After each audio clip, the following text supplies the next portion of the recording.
Atenção! Começa agora uma teleaula de História do Ensino Médio. Você vai assistir a teleaula de número 28. Bons estudos!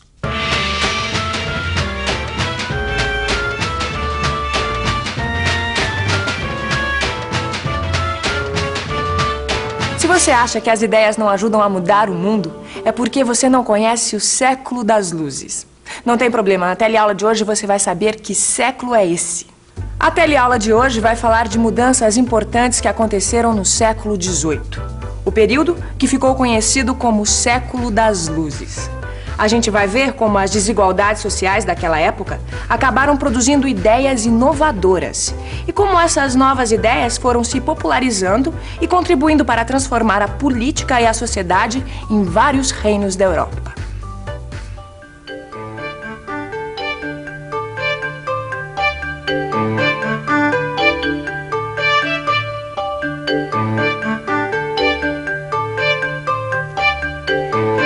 Isso aqui é a versão reduzida de uma escultura muito famosa, chamada O Pensador. Mas o que faz um pensador? A resposta é óbvia, um pensador pensa. Pensa sobre o quê? Bom, aqui a gente tem vários livros de pensadores do século XVIII, que pensaram a realidade política e a realidade social do tempo em que eles viveram. As ideias desses filósofos foram muito importantes porque ajudaram a mudar essa realidade do século XVIII. Por isso, antes da gente conhecer as ideias dos filósofos, a gente precisa saber o que estava acontecendo na Europa no século XVIII. Século XVIII. Quase toda a Europa é governada por reis absolutistas. O absolutismo real tinha aparecido como resultado de uma aliança entre a burguesia e a monarquia contra as arbitrariedades dos senhores feudais. Os reis absolutistas governam seus países de forma autoritária. A justificativa dos reis para concentrar o poder e usá-lo como bem entenderem é o direito divino. Quer dizer, nessa época se acredita que o poder do rei vem de Deus. Com todo esse poder, o Estado interfere diretamente nas atividades econômicas. Esse sistema é conhecido como mercantilismo. A sociedade absolutista está dividida em 3 ordens ou estados. Em primeiro lugar, vem a nobreza. Em segundo lugar, o clero, ou seja, a igreja. E em terceiro lugar está o resto da população, os burgueses, os artesãos, os operários e os camponeses. Outra característica importante desse período é a intolerância religiosa. Jean-Jacques Genis-Papin, filósofo ao seu dispor. Aqui pediu, pagou, senhor filósofo. Ora, minha senhora, mas eu sou um pobre filósofo. E eu sou uma pobre taverneira que trabalha duro para pagar os impostos que os nobres, os padres e desocupados como o senhor não pagam. Desocupado eu, minha cara, mas eu sou um filósofo. Eu escrevo minhas ideias para o bem da sociedade. Olha, um dia os meus livros vão ser tão famosos como esses aqui. A senhora conhece? Olha, escute aqui, meu senhor. Eu terei muito prazer de apresentar esses maravilhosos filósofos para a senhora. Sente-se comigo, por favor. Não, eu tenho mais o que fazer. Olha, a senhora conhece Locke? Não, quem é esse? É um filósofo inglês. Imagina, senhora, que ele nega a origem divina do rei. Ele diz que a autoridade do rei é baseada no consentimento dos cidadãos. Trocando em miúdos, o que esse tal de Locke diz é que o rei só faz o que quer porque a gente deixa? De certa forma, é isso mesmo. Agora, deixe-me apresentar outro filósofo, Montesquieu. Esse maravilhoso filósofo diz que o governo deve ser dividido em 3 poderes: legislativo, executivo e judiciário. Peraí. Você está querendo me dizer que esse tal de Montesquieu sugere que o rei não faça ele mesmo as leis? Exatamente. Ele diz que as leis devem ser feitas por um poder à parte e reguladas por um outro poder. Olha que interessante. E o que mais o senhor tem aí? Voltaire. Esse é muito inteligente, muito divertido. Ele ridiculariza o absolutismo e é inimigo da igreja. E o meu favorito, Rousseau. E esse fala o quê? Segundo ele, as leis devem ser uma expressão da vontade do povo. Assim, a única forma de governo possível é a democracia absoluta. Gostei! Bom, pena que tudo isso só está no papel, não é? Porque na prática eu continuo trabalhando duro para pagar um monte de impostos. E falando nisso, o senhor continua me devendo o dinheiro do vinho. Mas essas coisas vão mudar, minha senhora. Essas novas ideias estão se tornando cada dia mais populares. Até nos cafés, nas tavernas, essas novas ideias são discutidas todos os dias. O absolutismo está com os dias contados. Ótimo! Agora, se o senhor não vai discutir outras ideias comigo, eu acho melhor o senhor pagar o vinho. Eu não vou ficar esperando até o fim do absolutismo, não é mesmo? O absolutismo estava com os dias contados. A burguesia tinha crescido muito na Europa e pagava caro para manter o luxo do rei, da nobreza e da igreja, que não pagavam impostos. Esse período em que o rei justificava o absolutismo dizendo que a origem do seu poder era divina, ficou conhecido como Antigo Regime. E com a crise econômica, as injustiças do Antigo Regime ficaram ainda maiores. Foi daí que surgiu uma reação intelectual contra o poder da época. As novas ideias exigiam que as condições de vida da humanidade fossem melhores. E os pensadores defendiam que o mundo deveria ser guiado pela razão. As teorias dos filósofos do século XVIII foram muito populares.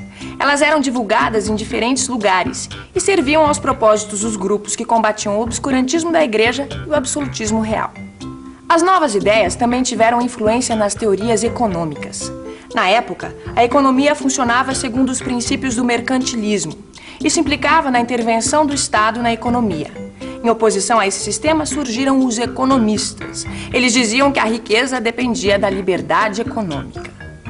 Entre esses novos teóricos da economia estava o escocês Adam Smith.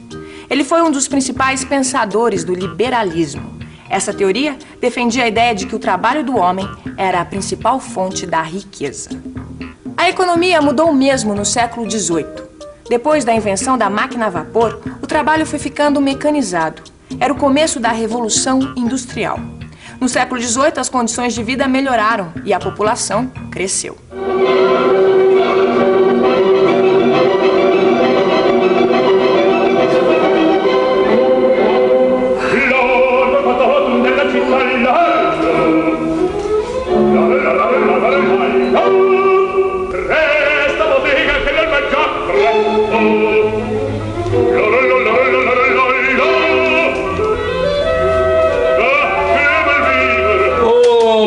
Posso saber o que está acontecendo aqui? Música do século XVIII, meu amigo. Você não sabia que no século XVIII a música teve um desenvolvimento incrível? Não sabia, não. Olha, pois foi nessa época que Johann Sebastian Bach fez inúmeras composições quando vivia na Alemanha. E olha, existia um outro compositor, o Wolfgang Amadeus Mozart, que também foi muito importante nessa época porque fez inúmeras obras quando morava na Áustria. Viena, Áustria. Querida tia Gertrude, a cidade de Viena realmente é linda. É o lugar ideal para quem gosta de música como eu. Fico imaginando como seria viver aqui no século XVIII, que foi quando a sinfonia e a ópera foram criadas. Não foi à toa que Mozart escolheu Viena para trabalhar como compositor. Pois é, aquela foi uma época de grandes avanços nas ciências e nas artes. É por isso que a gente diz hoje que o século XVIII foi o século das luzes. Tanto é que, como você já sabe, as novas ideias provocaram a crise e a queda do antigo regime absolutista. Os reis não queriam abrir mão do poder absoluto, mas ao mesmo tempo tinham medo de que as novas ideias pudessem ir longe demais. Para evitar o pior, vários reis da Europa introduziram reformas liberais. Esses reis foram chamados de déspotas esclarecidos. A palavra déspota significa senhor absoluto. Quer dizer, um déspota esclarecido continuava tendo o poder absoluto. A diferença é que eles tinham consciência de que as novas ideias eram legítimas e que precisavam ser levadas a sério. Os déspotas esclarecidos também foram chamados de reis filósofos, o que não quer dizer que eles pensassem exatamente como os filósofos da época. Veja uma frase de Frederico da Prússia que resume bem a atitude dos reis filósofos. Tudo para o povo, mas sem o povo. Só por essa frase dá pra gente entender bem qual era a filosofia dos déspotas esclarecidos. Reformas, sim. Participação popular no governo, nem pensar. Na política ficou tudo na mesma. Em compensação, na economia as coisas mudaram muito na Europa do século XVIII. Europa, século XVIII. Os déspotas esclarecidos tentam retardar os movimentos revolucionários adotando medidas liberalizantes. Alguns reis conseguem transformar seus reinos em verdadeiras potências. Na Prússia, Frederico II acaba com a servidão, incentiva a agricultura e cria ministérios para o comércio e o exército. Em Portugal, o ministro Marquês de Pombal se torna um dos estadistas mais destacados da época. Ele incentiva o desenvolvimento da agricultura e da extração de minerais na mais importante colônia portuguesa, o Brasil, e promove o desenvolvimento de indústrias em Portugal. Na Espanha, o rei Carlos III reforma o sistema colonial, introduz novas indústrias no país e divide grandes extensões de terras improdutivas entre os lavradores. Na Inglaterra, o absolutismo já deixou de existir. O rei continua em seu trono, mas quem governa é o primeiro-ministro com o apoio do parlamento. O aumento da produção industrial na Inglaterra intensifica o desenvolvimento do comércio. A poderosa frota inglesa garante a distribuição dos produtos. E o monopólio do comércio de escravos na América gera lucros imensos para os capitalistas ingleses. A Inglaterra se transforma na primeira potência econômica mundial. A França ficou de fora desse progresso. A monarquia francesa não quis fazer as reformas que poderiam melhorar a situação do povo. E logo o antigo regime começou a desmoronar naquele país. Mas isso já é assunto para uma outra teleaula. Por enquanto, a gente fica com a revisão. E atenção, se liga aí que é hora da revisão. Na teleaula de hoje, você aprendeu que o século XVIII ficou conhecido como Século das Luzes, por ter sido uma época de grande desenvolvimento no campo das ideias, da ciência, das artes e da cultura. Você também conheceu as novas ideias dos filósofos, que se opunham ao absolutismo e às desigualdades sociais do antigo regime. Finalmente você viu que alguns reis, os chamados déspotas esclarecidos, introduziram reformas liberalizantes para evitar que novas ideias provocassem revoluções sociais. E que essas reformas fizeram com que alguns reinos se tornassem verdadeiras potências comerciais. E já que a gente falou tanto em ideias hoje, eu vou dar uma ideia para você. Estude o seu livro de História Geral. Assim você vai entender muito melhor os acontecimentos e as ideias do Século das Luzes. Até a próxima!